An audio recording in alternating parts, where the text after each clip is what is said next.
As I fumbled through the last things that I could say,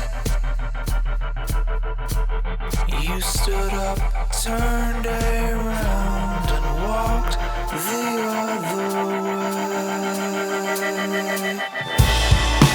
I've seen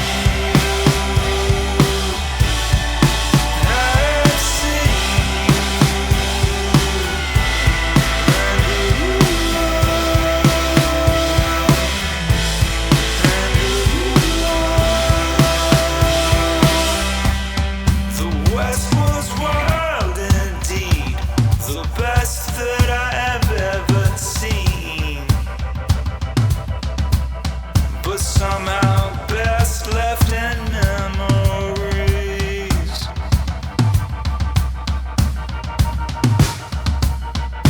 Ain't no star could rest your mind from this menagerie. And you stop that car right now and walk with me.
Played, Matt. Thank you. That sounded so good. All right. Hey, welcome everyone. Thanks for joining us. I am here with special guest Matt Johnson.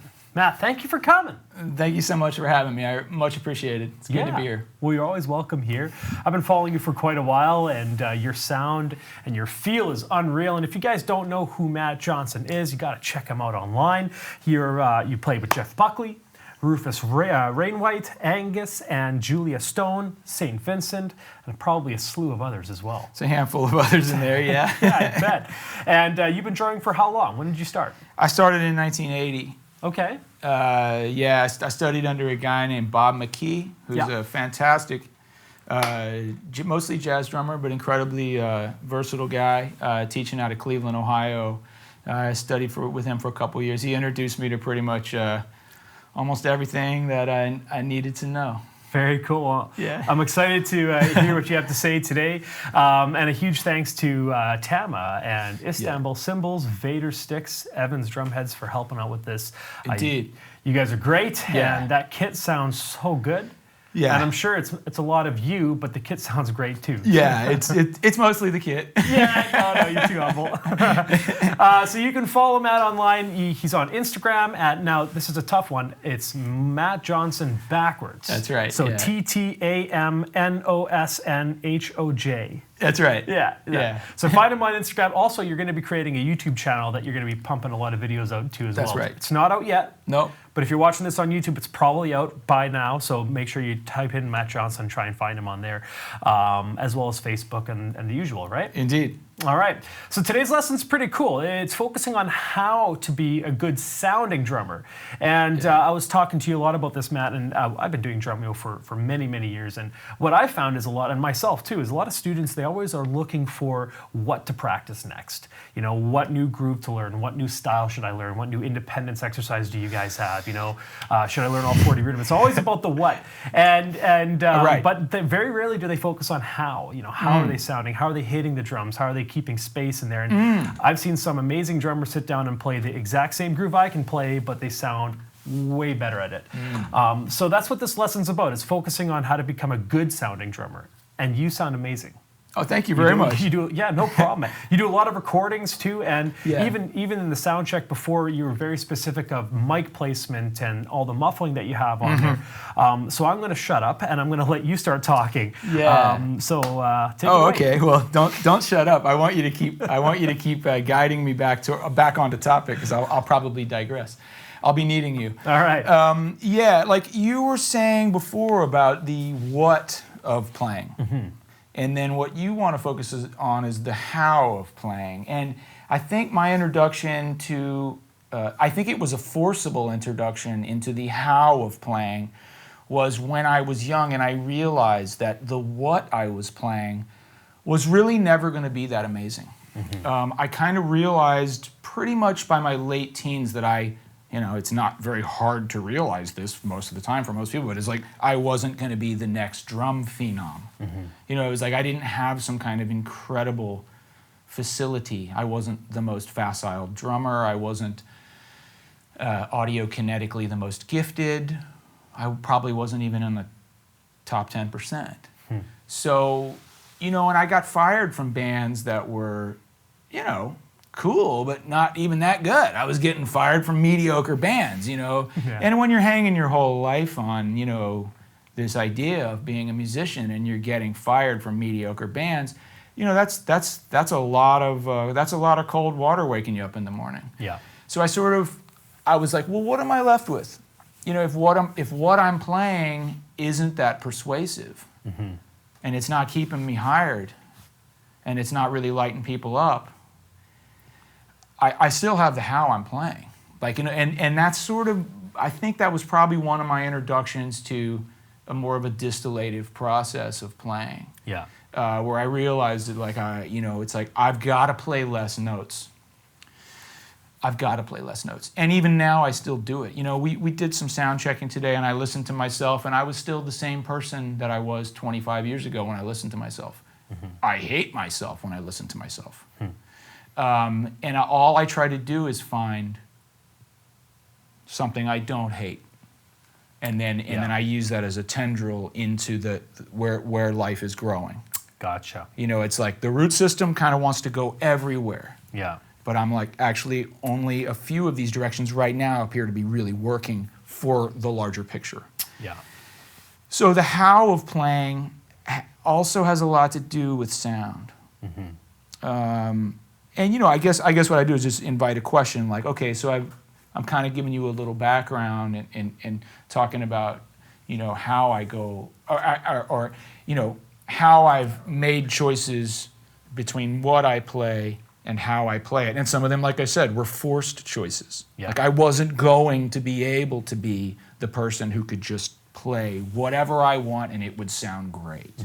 So, you know, maybe what do you think a good way of describing to people who are watching would be of, like, you know, kind of getting into this?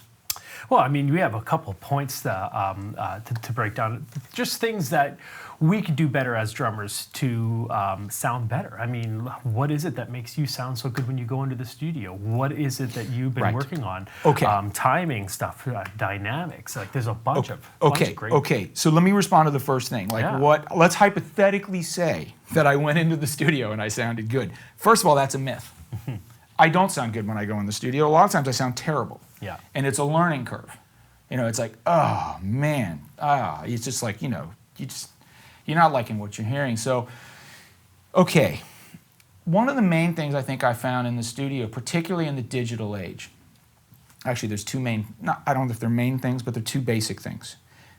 In the age of analog, thwacking the rims around the toms sounded good.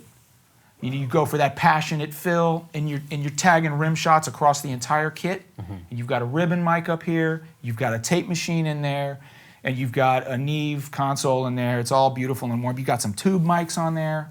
Those rims sound good because you basically got tape saturation. You've got tube. You've got maybe all tube or all analog.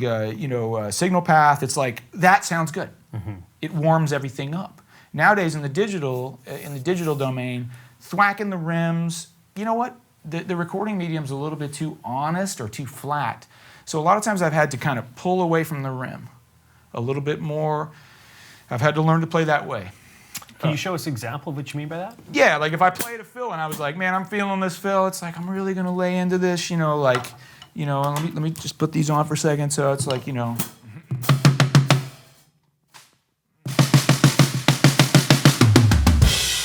Okay, so I kind of hit those rims around the toms. Sometimes I would go back and feel like, those rims aren't sounding good. Because of the immediacy, the honesty, and the flatness of digital recording. So, 30 years ago, that fill might have really translated to tape quite nicely. So now, I feel like maybe I would approach it more like...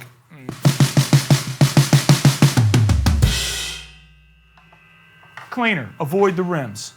Okay, a similar thing I would say about cymbals. One of the main things I started to realize from talking to engineers, from talking to just people who were listening, listening back myself, artists, singers, is the cymbals. We're drummers, we're not cymbalists.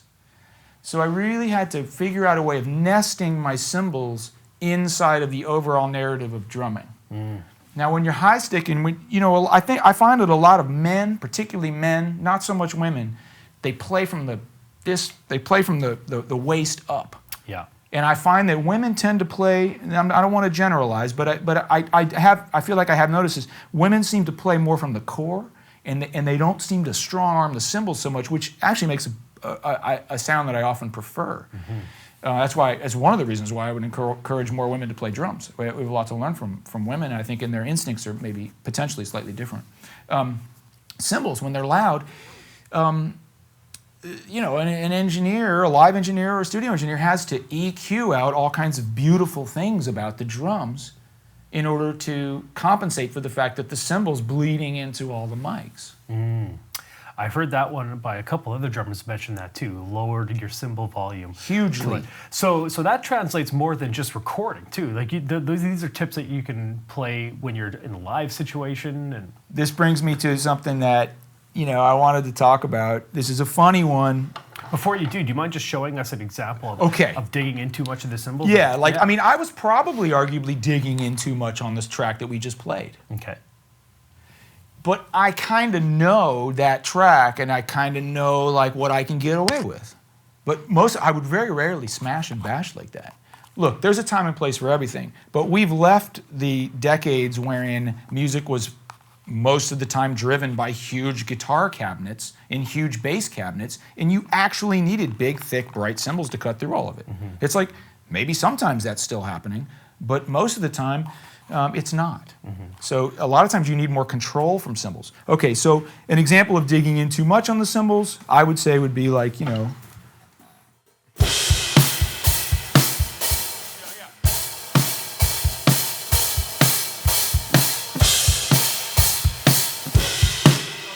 I'm deliberately trying to play like somebody that I don't want to be. Sure. Okay, and then what I would try to do a lot of times would be like...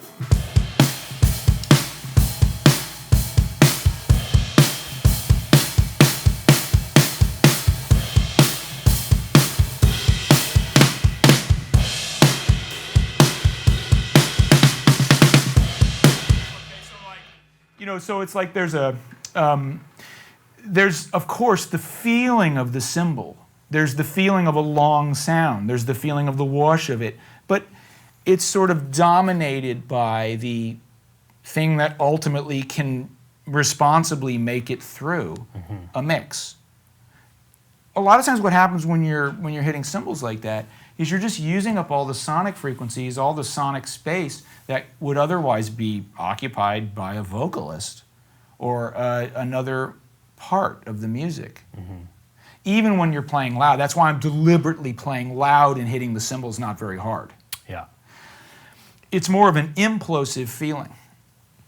And I think that's an important point, to think about, yes, the idea of explosive music, but there's also implosive music, which I find way more sort of inspiring as a phrase. When I think about like more of an implosion, I don't know. There's something fundamentally contained about an implosion which seems to reinvest the energy of the implosion forward. Yeah. And that's the thing about playing cymbals with more of a sense of control, is that the cymbals can sort of build like this feeling of currency and intensity in the music without letting it spill out. Okay. It's like keeping the water sort of just at or below boiling, but not allowing it to boil over, and using that energy to push the music forward. Gotcha. And I think that's a really, really important tip that you're just talking about there. Is just, not only just in the cymbals, but in your overall dynamics of the kit as well. And I don't know, to me, when I hear a drummer play and they're just bashing the cymbals and you can barely hear what's going on the rest of the kit, you immediately, it's a difference between a good sounding drummer and a great sounding drummer. That you get someone who's been doing it for a while and understands that and sits in the pocket a little bit more and brings the dynamics down. So talk about that. We've talked about the cymbal dynamics. What about the overall kit dynamics, like you were saying in before the lesson, relative to like EQs and faders on almost every kind of drum as you're playing? Yeah, absolutely. Like, going back to this idea of, hey, I'm not going to be, the drum phenom. I have to focus on, no, not that I have to. I want to focus on like how things get played, maybe and also in a way like the why of what you're playing. Like what's sort of the, what's the potential, what's the payout for playing at all. Like dynamics are interesting. That's an understatement. Looking at each primary instrument that you're playing, let's say roughly you're playing 3 to 4 primary parts of the kit at any time. And in your mind, basically just saying, okay, I've got a fader on each one. Meaning like, you can bring up the volume on 1 or 2, the third one down or up, and you just sit there and play those faders. A lot of times when I'm playing music, that's a huge part of what I'm doing. I totally just like, the part's working. Like, okay, I feel like this part's working. I gotta have a good feel going. Like, listen to the other elements of the music and try to see actually bring the hi-hat and the snare drum down, bring the kick up, see what happens. Watch what happens to the mix. Watch what happens to the people's faces in the room. Did people get happier? Or did people kind of feel disjointed and, you know what I mean? Like, did people start to feel alienated from one another and from the band? Like, basically people stopped listening to the band. Yeah. Also, like, if you really want people to hear, if you really want people to listen to you, sometimes you just got to whisper. Mm-hmm. It's like people really want to hear what you're saying when you start whispering. It sounds a little bit ironic to say that, but, so sometimes you have to use reverse psychology with dynamics, I think, too. Sometimes there's this search to try to make things right when maybe a song or a gig isn't feeling right. Now you say, understand, listen to the dynamics and pay more attention to it. Easier said than done. Like as a beginner drummer, like what do you do with that? Like you're trying to get your patterns down. You're trying to keep time. That's right. How does a beginner or any drummer out there apply that tip? I mean, applying the tip of listening. There's one thing that I use. There's two things that I use to visualize. Like if I'm listening to a click, I think about the click as a towel bar in the bathroom.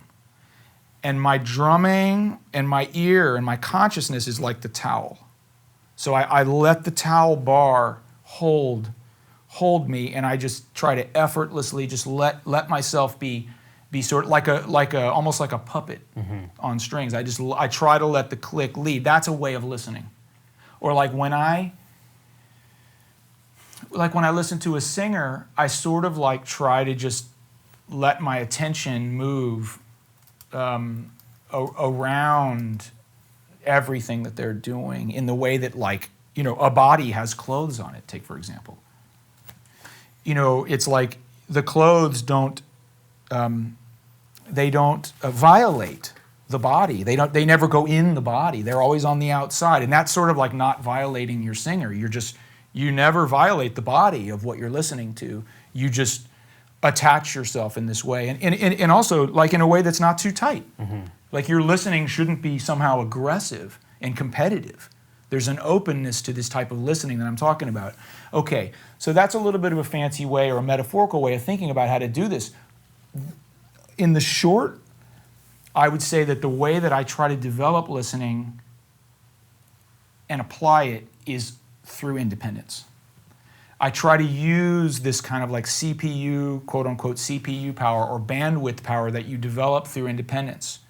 If you can do, 4 or 5 things with your body, when you're not doing 4 or 5 things with your body and you're only doing just, you're doing that simple job, it opens your ear up. It gives more latitude to your mind for actually listening and not being threatened in terms of being able to cohere and continue to play what you're supposed to be playing. One of the reasons that young people don't listen as well is because they're not sufficiently comfortable with what they're playing. Mm-hmm. And when they do listen, what they're playing falls apart.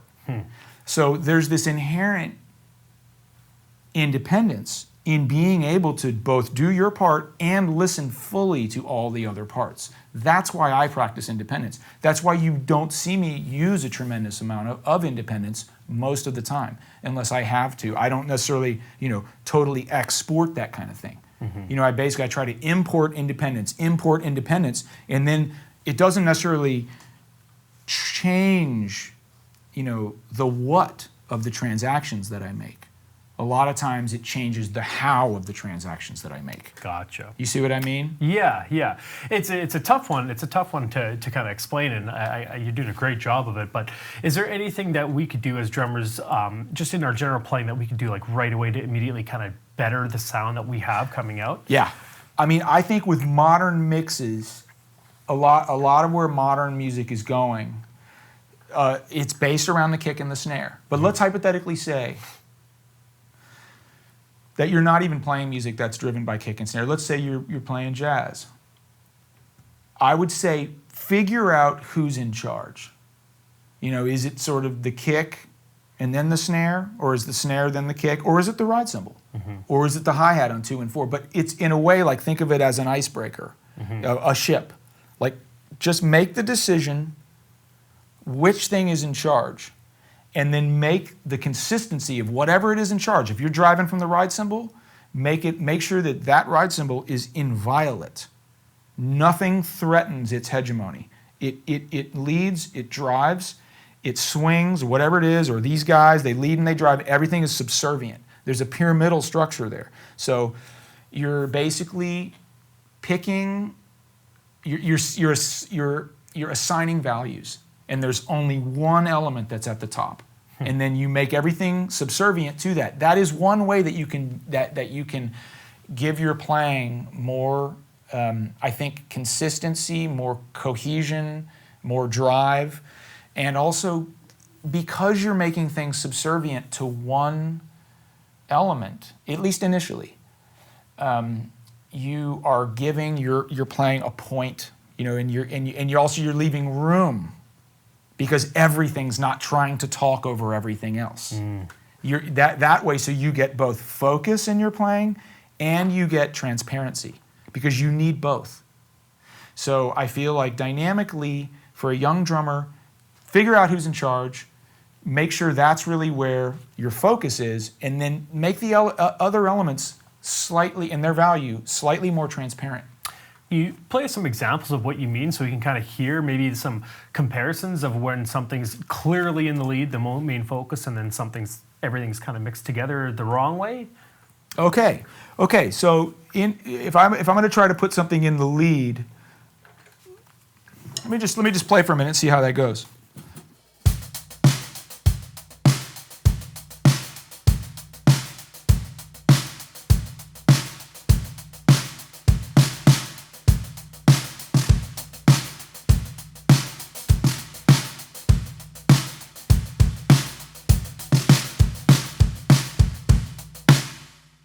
Okay, I just put the kick in the lead. The snare, of course, was second. And then the right hand was third, and the left hand was fourth. Let me reverse the roles of the right hand and the left hand.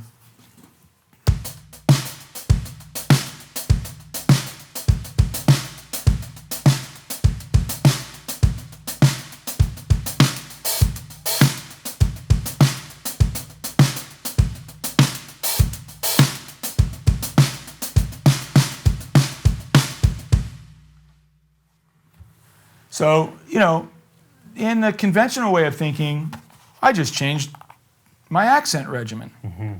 But I'm actually talking about the pyramidal structure of what I'm doing. Like, this is more creative visualization thinking. I've left the page, I've left accents. I'm just seeing the thing as a singularity. I'm seeing the groove as like, man, there's got to be a way these Legos fit together in order to make this song just kill. Yeah. Okay, now when you do this, when you if your groove's not working, let me play an example as you asked me to do of a groove that maybe wouldn't be working. Okay.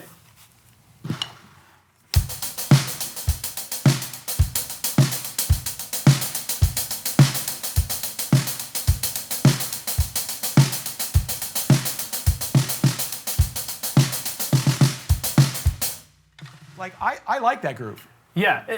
All the right notes were played in the right spot, but how come it felt?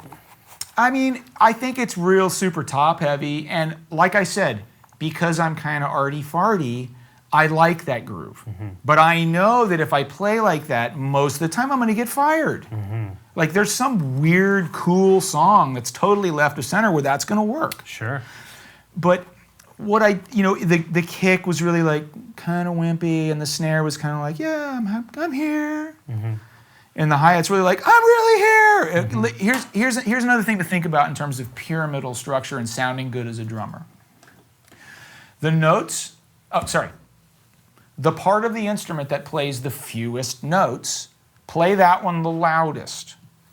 The one that plays the second amount of notes, play that in the middle. The one that plays the most notes, make that the quietest. So that you end up with this, in terms of their values, like this thing that only plays a couple notes per bar, the color value of it, the opacity of it is extremely, pronounced. Yeah. It's up there. Then that thing that's in the middle is like, okay, I'm the glue.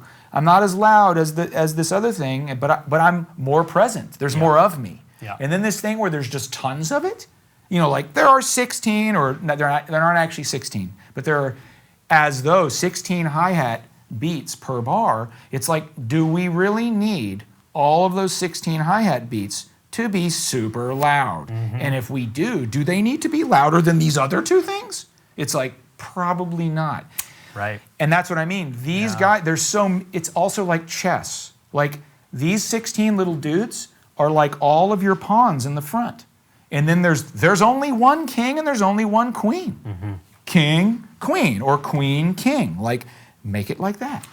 Love that analogy. You see what I mean? I totally see what you mean. Yeah. And it's like, when you get into adding more notes, there's a greater chance that all of those notes that you've added are moving toward this quality of anonymity.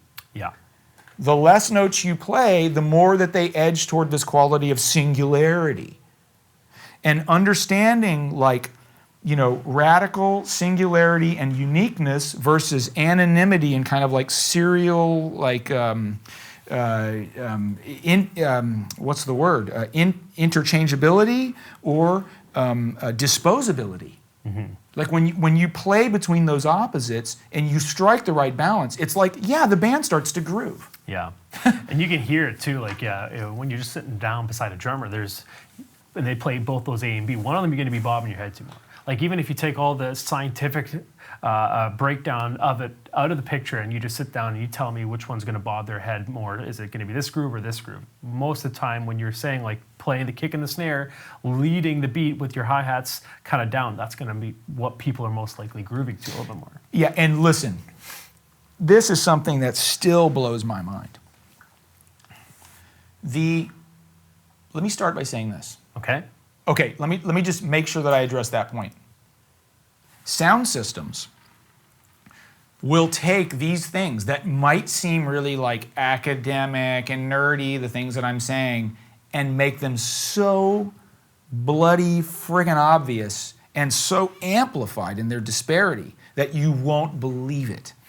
Like you play a massive sound system, you're like, oh, I'm really glad that I like thought a little bit about this kind of stuff, because that's what's saving me on this gig right now, is like that you see how much your kick drum means in those scenarios. Yeah. I want to bring a point up for young drummers. If you want to learn to hear low end and frequencies in the way that I'm talking about, if you want to learn to hear them more accurately, tune your practice room. Now, if somebody were to walk into the room where I practice, which they do, and hit a kick drum, they would and often do say, wow, there's a lot of low end in this room. And I'm like, actually, there's not any more low end in this room. There's the same amount of low end in this room, but you can hear it because I like tune the room to where there's a lot of absorption going on mid-range and high end. I make these foam tacos out of packing blankets and foam, and I attach them to the tops of the walls. And I dry up the room enough to where there's like this blossoming kind of feeling to the low end, where the low end starts to flower. Yeah. It's not the type of low end that feels unmanageable, though. It's a contained, tight, but very like kind of open and flowering kind of low end. And practicing in there, it helps me because I'm like, okay, it's similar to like if you were to be a painter, you've got to get your lighting right. You know, you've got to say, and if the lighting's not right, then I'm not really seeing the colors well. Right. So a lot of painters, like take for example, at some point they just went outside after a while. Yeah. Like I'm going to paint outside. Yeah. That's besides the point, but I would say tune your room, dry up the mid-range and high end so that you can start preparing yourself to hear what matters when you get on a huge stage and there are no walls. Take, for example, there's no ceiling. Yeah. The sound system is making the low-end information that you're giving out so massive that you can't believe it. Yeah.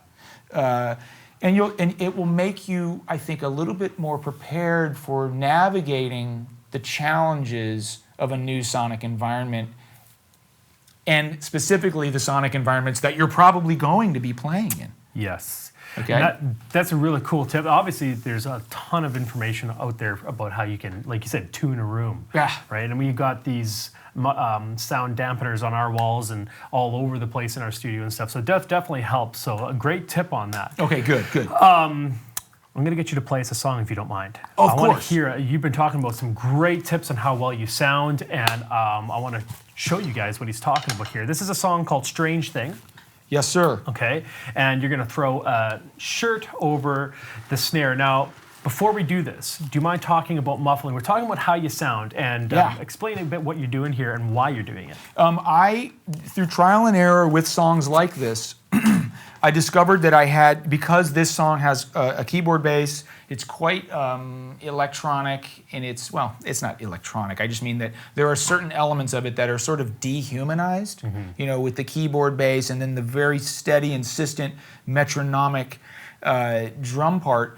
I found that there were certain things that I had to do with my sound in order to make the performance convincing. So a lot of it I relate to, I think about it words like a denuding, or like sort of like almost like bastardizing a little bit. Like I'll take things and almost ruin them so that they start to notch their way into an ability to perform a slightly different role than a truly just simply acoustic instrument would do. Gotcha. Okay? Yeah. So that's where the shirt's coming from. That's where the wallet's coming from. I'm going to try to get a good sound that I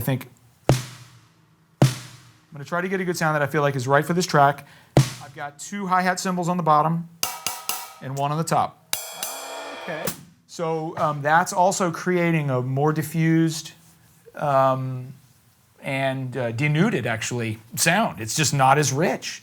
Well, what I love about it is just the amount of detail that you went into right now, just thinking about, for one track, how you'd play. And for me, when I was playing drums, I always expected, oh, that's the engineer's job. I'm just going to give them signal, and I'm going to let him put all the effects on. You want reverb, you put that on there. But that doesn't always happen. Live, you don't have that privilege. And now this is what makes you a good sounding drummer, and why you obviously are getting hired and getting all these gigs. So let's hear this song. Absolutely. You got it ready for us, Taylor? All right, whenever you're ready.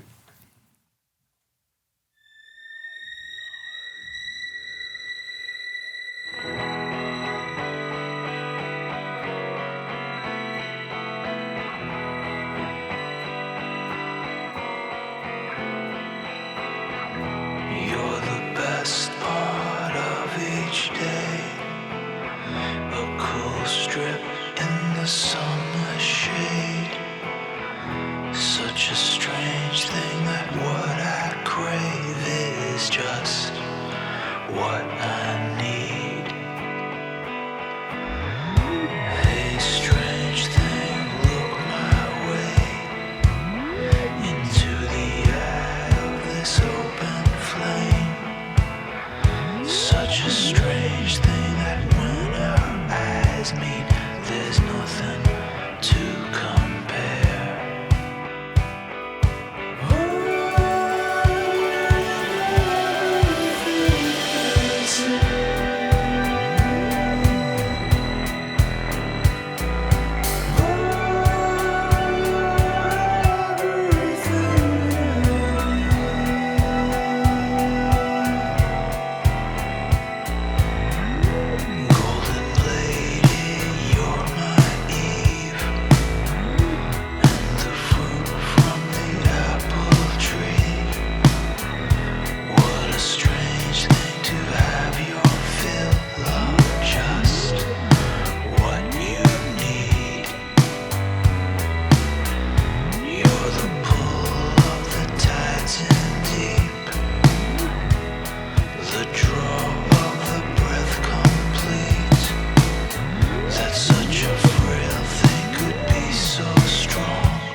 Brilliant. Thank you. Brilliant. Well played. Thank you very much. A really good sound. And I see you stripped a lot of notes out, but the ones you kept in are very impactful.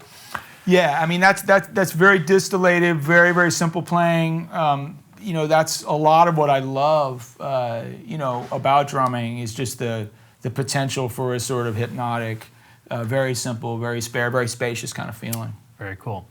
So to keep going on the same topic of sounding good, we'll talk about a few more points before we wrap up. Then I got some questions for you. But the one thing we also want to focus on is even just how you're playing the drums. Actually, the kit itself. Now, hitting in the center. Now you have a couple different reasonings behind that term, hitting in the center. Yeah. What does that mean to you? I mean, the first thing that comes to mind about hitting in the center of the drum is the center of the drum is the unique point of the drum head. There is no other point on the drum head that is unique like that. Now, it's true that this point on the drum, say, is also quote unquote unique, except for the fact that if you draw a circle, you'll realize that there are infinite other points on the drum head that are analogs to this point. Okay, yeah. In other words, this point is to the rest of the drum what this point is to the rest of the drum. Right. This point is to the rest of the drum what no other point is to the rest of the drum. Gotcha. And you can't say that about any point on the drum head as far as I know. Okay, so there's potential in that. There's a fundamental uniqueness at the bullseye. The physics of what's going on when you hit the drum in the middle or almost in the middle are a mystery to me. Mm-hmm. I don't know. But I know it's a unique point, and I know that if you have the presence of mind to move your stick more toward the center, I found that cultivating that presence of mind also has ramifications for how you keep time. If you have the presence of mind to hit in the middle of the drum head, you're probably also going to be developing the presence of mind to hit in the middle of the beat. It's no coincidence that the drum head on which we keep time is the same shape as a clock face that we used for centuries to denote the passage of time. So it's like you have these sort of clock face looking things that in the middle have this unique point, just like a wheel. The center of the hub is the still point, of the motion of the wheel. Same thing with, take for example, a galaxy or something like that. There's this still point in the middle of the circle or the sphere. It's like similar, like as I was saying, if you have the presence of mind to hit in the middle of the drum, you probably have the presence of mind to play really in the middle of the beat. And also, if you have the presence of mind to do both those things, you're probably also cultivating the presence of mind to move towards your own center line, which is your core. The core of stillness that's inside of your body. You'll notice the best players, at least I've noticed some of my favorite players, they seem to be moving from stillness. Like there's this axis right there down in from the drum stool into the floor, there's this axis of stillness, and that all of the rotation and radiation is coming out from this point of stillness. And that stillness that I see physically in them also seems to, in another dimension, exist in the way they keep time. There's this invisible core of pulse that they may or may not be playing that's very strong. And you'll also notice that those drummers, you go look at their drum heads, boom, they're worn out right in the middle. Mm-hmm. There's a bald spot, just like my head. There's a bald spot right in the middle. Right in the center. Right in the middle. Genetics. Love it, man. Yeah, thanks. Yeah. So yeah, I guess the short of that is hit your drums in the center. That's right. And when you're hitting your drums in the center, you're going to be working on other things. Yeah. Yeah, exactly. What about gripping the stick? That's a really good question. I know there's a lot of people out there that have so much advanced technique. I've watched, guys like Ari Honig, who plays, of course, primarily jazz, and how he grips the stick. He's very kind of like aggressive in the way he grips that stick. He really holds on to it when he's playing that ride cymbal, which gives this incredible definition to the articulation of the ride pattern. If you want to bring more focus, I think, to your sound, bring more kind of meat to the sound. Like I feel like focus a lot of times means going back into these fingers back here, bringing more arm into it, bigger joints maybe, holding on a little bit more. I feel like if you want to bring more diffusion or bounce and complexity, maybe more subtlety and nuance, don't hold on to it so much. Mm-hmm.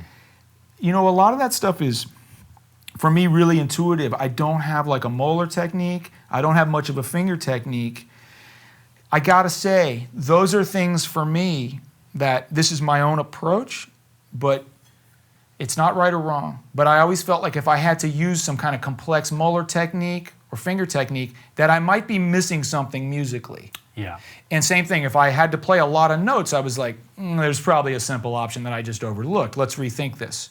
Look, it's not like I don't overplay, everybody does. But, that's my overall approach to stick technique is like, record yourself, listen carefully, don't play too fast, play with a click, and then try to tune your drums, tune the way you're holding the stick to where you get results that you like when you listen back to that recording. That's roughly what I'd say about finger technique. It's like, put the notes in the right place and make them sound good. Yeah. Well, I like what you said to me when we were first talking about this lesson concept. You said, what I did was I stripped down everything from my playing until it sounded really good, and then I added notes to it and complexities, where a lot of drummers, and myself included, I would try to get what I could play. Maybe it's at 80% of my ability, but I would try to get those complex things, play them over and over again until they sounded good. And your approach was the opposite. You stripped everything down and played till the main meat and core of the groove was there and it sounded good, and then you added stuff to it. That's exactly right. Yeah, I feel like that's a distillative approach. That's the way I refer to it. In distillation, you're not going to get the whole field of barley. You're not going to get whatever it is that went into making this whiskey. You're just going to get the whiskey. And that's what I mean about it. It's like people don't need to know everything that you use to make this bottle of whiskey or something. It's like this distillative process is more like it's assigning like values of like, say, relevance, irrelevance. It's a black and white picture. Notes either they're great or they suck. And there is no in between.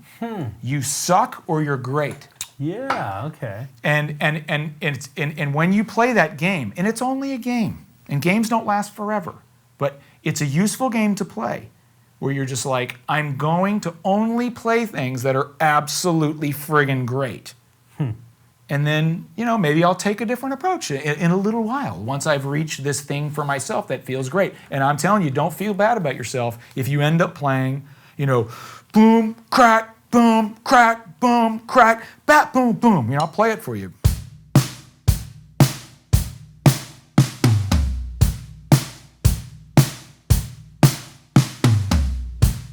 Totally valid. I'll play that all night long. Totally. You know what I mean? Matt, you have just opened up my mind. Great points, great tips. There's a lot in this lesson. A lot of things that you said when you were breaking things down that I think you guys, the viewing audience right now, you might have to watch this a few times because each point is pretty deep. Okay. I gotta say, which is a good thing. And thank you very much. I guess just to recap, you talked about selecting the right muffling and tunings and stuff for each song on an individual level. You talked about EQing yourself, like each drum has a personal fader on it. You talked about hi-hat being too loud when you're playing. I loved your prioritizing of the notes. Bass drum, the least amount of notes gets number one. That's a cool little formula that you can use for almost anything you play. And then all the way down to hitting at the center of the drum, not gripping your sticks too tight to choke out the sound, not focusing as much on all the notes in there. Strip it down, make that sound good, then add the complexity. There's so many great tips in here, and I think it's something as us as drummers who are always trying to get better, even if we just take one of those tips and apply it and focus on how we're sounding. The best thing you could do as a drummer, in my opinion, is be able to record yourself and listen back. Because then you can hear for yourself. Right? I do it too, and if you hate yourself, join my club. I record myself all the time, and I'm like, that sounds god awful. Do something about it. Okay. No, I love that. Listen back to yourself. Be honest and make that simple groove that you just played there. Make it sound really good, and then add some stuff to it. Lots of great info. Thank you. Do you have anything to add? But we've got a couple questions in here, but I thought before we do that, do you have anything to add on this huge topic? Yeah. Well, okay. Sounding good as a drummer. Let me talk about dynamics for a second. People think that dynamics means hitting the drums harder or lighter, and that's true. There are ways of adjusting your dynamics that don't involve you playing at different velocity. There are ways of adjusting your EQ. There's a way of adjusting your sound and the way that what you're playing translates, that don't involve really hitting louder or softer. And basically what I'm saying is that if you choose correctly, let's say, where you place the beat, the same volume, which might have sounded too loud before, might actually all of a sudden come into focus and sound right, or the band might have sounded really brash and quite mid-rangey and too much high-end before. You're playing the exact same thing, you're playing at the same velocity, but you're putting the notes where they belong instead of ahead of the beat. Well, when you play ahead of the beat, these brash-sounding instruments, they arrive at people's eardrums first, and they are not nested within the bass, the guitar, and the other elements, or what. So if you nest your sound within the other instruments, by playing sort of with them or slightly even behind them, you can actually get away with using a little more muscle. You can actually hit a little bit harder, and the band won't sound brittle, thin, irritating, loud, and awful. So you're adjusting EQ, you're adjusting tonality, you're adjusting dynamics without changing your dynamics or your tone. Crazy. And so I just want to let people know that this is a fundamental and incredibly important thing about drumming. It's where you place your notes. And when you really start to sit, and when I really start to sit, because I don't do this all the time, I play ahead of the beat all the time. It's obnoxious. You know, I'm always correcting for that. Yeah. But when I get it right, everything comes to life. And the colors become vivid again, and there's clarity and substance at the same time. That's the beautiful thing about that, by playing in time. Love it, man. Thank you. Thank you. Yeah, of course. Got a couple questions from some of the people watching here. Here's one from Chuck L. He's in the chat right now too. Chuck, it's good to see you. He says, hey, not a young drummer, but certainly a new drummer. He says, when you realized that you were not the teen phenomenon that you were hoping to be, did you focus on a style of music genre to keep your motivation, or what was your path? I focused on trying to work through my handicaps. I focused on independence. I focused on playing to a click. And yes, I abandoned jazz. I straight up abandoned jazz. I was like, I'm not going to be a jazz musician. Yeah. I don't have it. It's not going to work. I'm never going to be a jazz musician. Totally. So I did make a genre choice. I chose popular music, quote unquote. You know, I chose popular music, and I chose to just work on my foundation. Just as much foundation as I could. And honestly, it's like I could sit here and try to demonstrate foundation stuff like that. It'd probably be incredibly boring to people.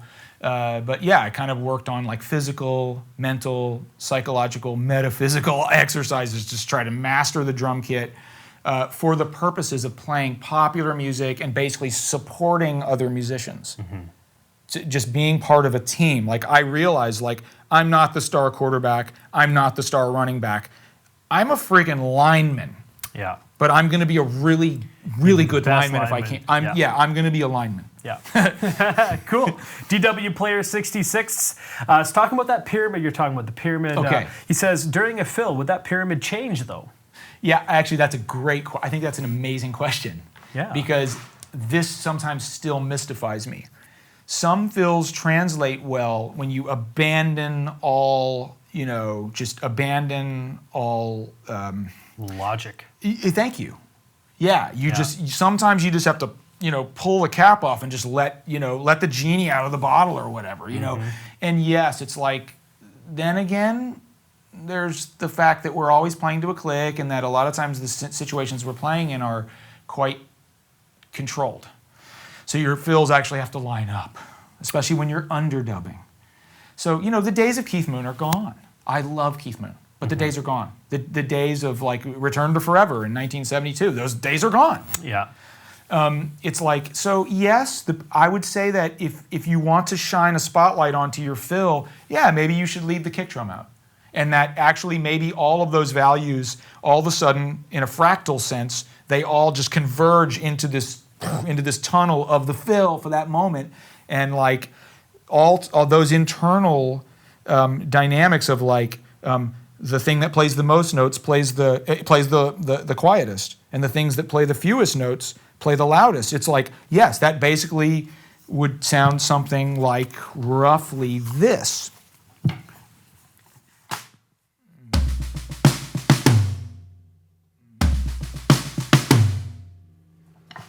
all those notes on the snare drum I just played, the main body of notes was quite quiet. And the main take-home point was, dom, da, da, dom.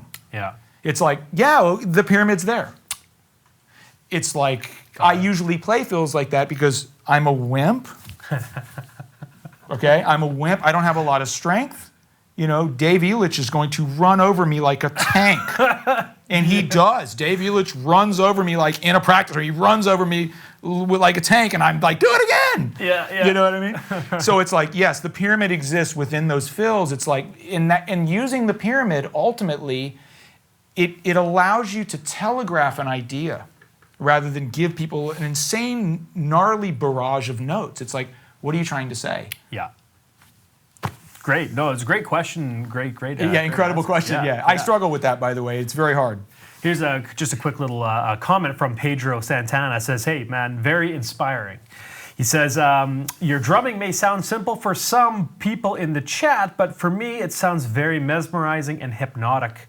I often find it harder to play it, quote unquote, simple rather than overplaying. Yeah, and for those in the chat that might be commenting on how stupid my drumming is, it is incredibly stupid and simple. Rest assured that underneath this, guy who's playing these like incredibly blood simple parts, I do sit around in a practice room practicing insane modulation and like really, really complex melodic narratives over things that don't even relate to them. Like, I'm not going to do that. That's not what the drum community needs right now, I don't think. That's not what they need from me, at least. Nope, I agree. It's like, 100%. And I'm not also placing myself here as the savior of groove drumming. It's not that. I'm just saying that, like, look, it is hard to play this way. It is. I was freaking out sometimes when I was just trying to play these little grooves. I'm like, I'm not actually, I sound checked some of these songs and I went in and listened. It was like, no, I was tightening up those triplets too much. It's not feeling that good. You said exactly that. I said exactly that. It's exactly like, that. So it's true that this person's question or this person's observation is actually dead on. Yeah. For those people in the comments who think that this is just boring or simple, you might be a musical savant and it might be for you. But it's statistically, I doubt that all of you who are typing that, are in that position. Well, I wouldn't even necessarily say it's a bad thing. Like when you say the word simple drumming, that's not necessarily a bad thing. It's not a bad thing at all. And when you break it down, like the sound that's coming out of it is insane. Like it sounds okay, so good. I mean, that's the thing. It's like, Yeah. You can distribute the intensity that you have across a lot of notes, let's say, and potentially do it really well. Yeah. There's this concentration that comes to it when you choose to play few notes. I feel that there's a type of concentration that happens, and I'm sort of addicted to that. I love it, man. We got to leave it there because we're running low on time. Mo, Scott, Chuck, there's a bunch of others, Drumeos that have submitted questions. We're going to do a full-on interview and Q&A with Matt tomorrow. So be sure to be online for that. We'll get all these questions answered. And if you can't make it, it'll be in the archives. For all you guys watching on YouTube and watching this lesson either on Facebook or all these other outlets, consider coming to drumeo.com and checking out what we have, because we're also filming a course with you tomorrow as well, which is going to be awesome. And all the songs that we did today, we're going to be offering as play-alongs too. Which Awesome. Is great. Yeah, exactly. It's really cool. So there's a lot of cool stuff inside of Drumeo. Hope to see you guys there. Again, Matt, thank you so much. Of course. Oh, my pleasure. It's an Thanks honor. for having me. The honor's all mine. Yeah, man. You're always welcome here. Great. Yeah, again, thanks. huge thanks to Tama, Istanbul, Evans, and Vader Drumsticks. You guys are great. And I'll leave it at that, but you are going to play us out with one more tune. Is that That's right. I'll play us out. All right, and the song is called? Only the Strong Survive. It's a song that I created in my kitchen, like the others that we've been playing. So, yeah. Very cool. All right. Okay, I'll see you guys all later. Thanks again for watching, and enjoy Matt's playing us out. Thank you.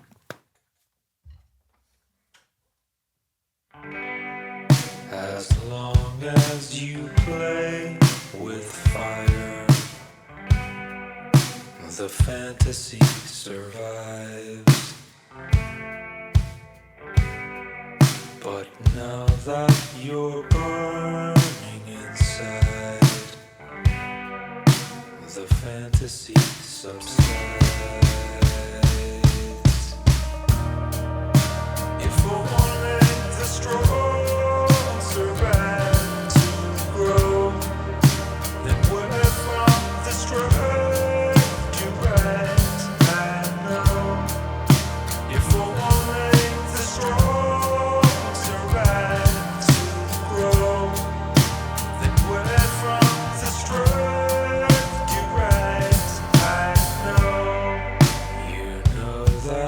what's passing by